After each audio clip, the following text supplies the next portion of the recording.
कल बच्चों आज की इस वीडियो में डिस्कस करने वाले हैं MP board class 10th Hindi के 2025 के एमपी बोर्ड के पेपर के कंप्लीट सॉल्यूशन की। आज की इस वीडियो में मैं आपको 2025 के पेपर का एक एक ऑब्जेक्टिव और एक एक क्वेश्चन को बढ़िया तरीके से समझा दूंगा और ये वीडियो आपके लिए बहुत ही ज़्यादा ज़रूरी है। चैनल पर नए हैं तो प्लीज़ चैनल को सब्सक्राइब जरूर कर लीजिएगा और वीडियो को लाइक कर दीजिएगा। चलिए स्टार्ट करते हैं। प्यारे बच्चों, सबसे पहले आपको सही विकल्प दिए हैं। पहला क्वेश्चन पूछा गया है, वात्सल्य रस के श्रेष्ठ कवि माने जाते हैं। तो प्यारे बच्चों, वात्सल्य रस के श्रेष्ठ कवि माने जाते हैं सूरदास। तो सही आंसर आपको सूरदास यहाँ पे लगा देना है। ठीक है, अगला वाला क्वेश्चन लिखा हुआ है, हवा की थिरकती, बिल्कुल ध्यान से सुनना क्या लिखा हुआ है, हवा की थिरकन का सिमटा हुआ संकोच है मिट्टी। ध्यान रखना, हवा की थिरकन का सिमटा हुआ संकोच माना गया है फसल को। ठीक है, फसल के बारे में कभी कहता जाता है इसलिए। वीर रस का स्थायी भाव क्या होगा, तो वीर रस का स्थायी भाव उत्साह हो जाएगा। हालदार साहब को कंपनी के काम से कस्बे से गुजरना पड़ता था।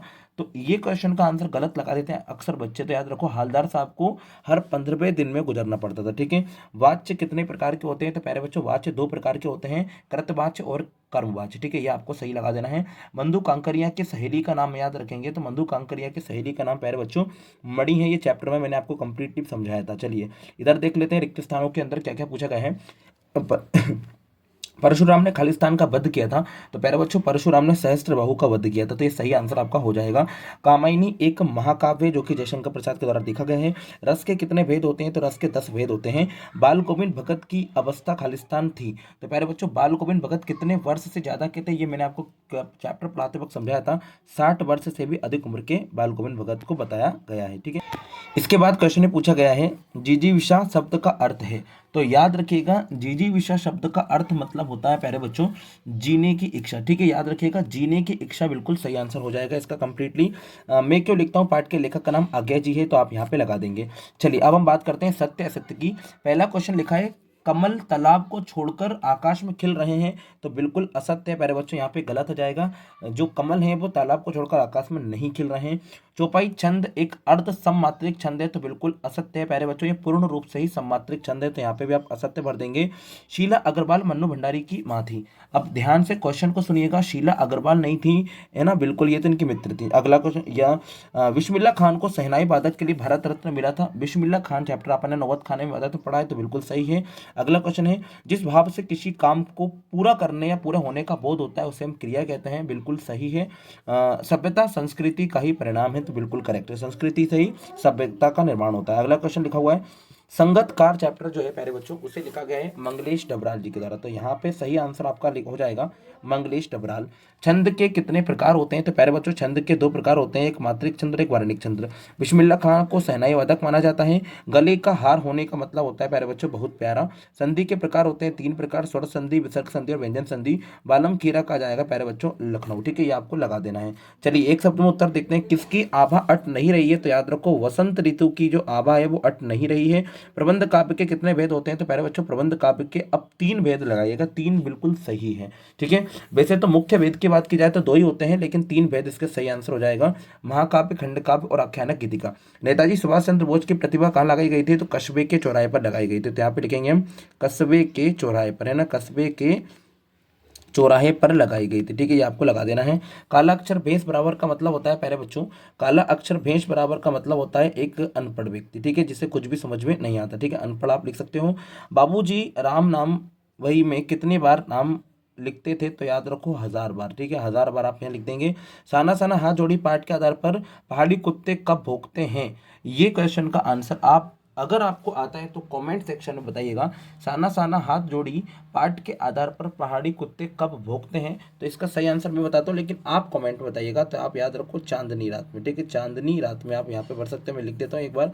ठीक है, साना साना हाथ जोड़ी पाठ के आधार पर पहाड़ी कुत्ते कब भौंकते हैं, तो याद रखो चांदनी रात में। ठीक है, चांदनी रात में, यह आपको भरना है। ठीक है, अब कुछ क्वेश्चन आंसर देख लेते हैं किस तरह के क्वेश्चन आंसर पूछे गए हैं।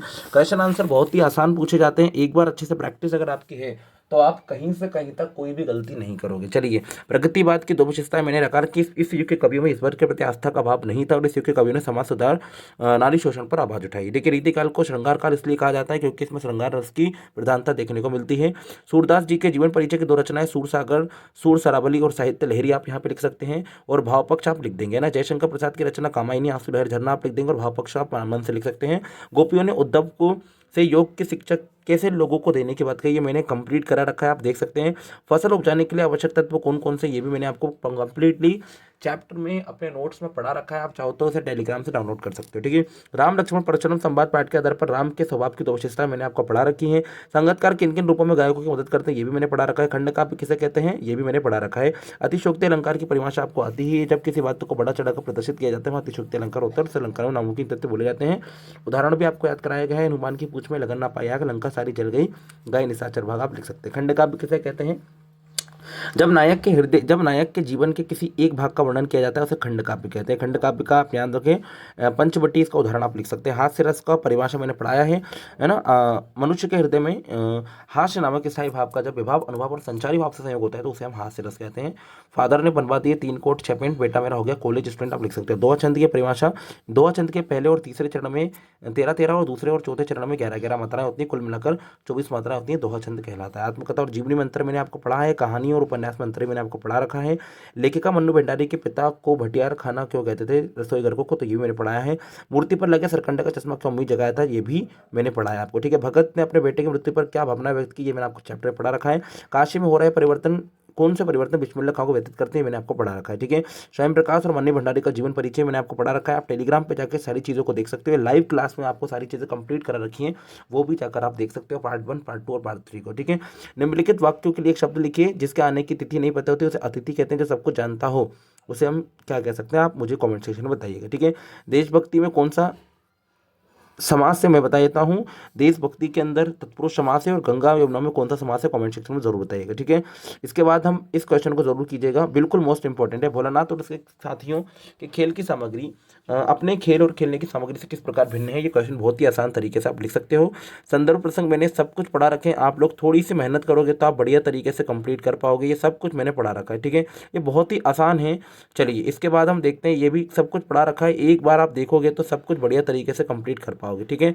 इधर आपको स्वच्छ भारत और स्वस्थ भारत पे एक अनुच्छेद लिखना है, बहुत ही सरल है, या फिर आप संवाद लेखन भी लिख सकते हो। अपठित गद्यांश आपको दिया हुआ है, इसको एक बार इन क्वेश्चन आंसरों को यहीं से ढूंढ के लिखना है आपको, ठीक है, आराम से हो जाएगा।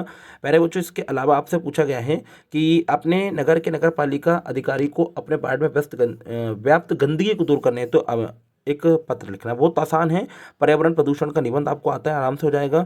उसके बाद में जीवन में खेलों का महत्व, बहुत ही आसान है। नई शिक्षा नीति पर भी आप आराम से लिख सकते हो। देखिए 2025 का कंप्लीट पेपर का सॉल्यूशन जो है मैंने आपको बता दिया है, और मैं आपसे बोल रहा हूँ लाइव क्लास जरूर अटेंड कीजिएगा। हिंदी का पूरा सिलेबस पढ़ा रखा है मैंने आपको, एक एक चीज़ पढ़ा रखी है। आप चाहें तो प्लेलिस्ट में जाकर एक बार प्लेलिस्ट में चले जाओ, चैप्टर वाइज चैप्टर एक एक चीज़ पढ़ा रखी है, ऑब्जेक्टिव वगैरह हर एक चीज़ मैंने कंप्लीट कर रखी हुई है सारे सब्जेक्ट की। वहाँ से आपको एक एक चीज़ का सॉल्यूशन मिल जाएगा। चैनल पर नए हैं तो चैनल को सब्सक्राइब जरूर कीजिएगा और वीडियो को लाइक आउट जरूर कीजिएगा। जय श्री महाकाल, मिलते हैं अगली वीडियो में।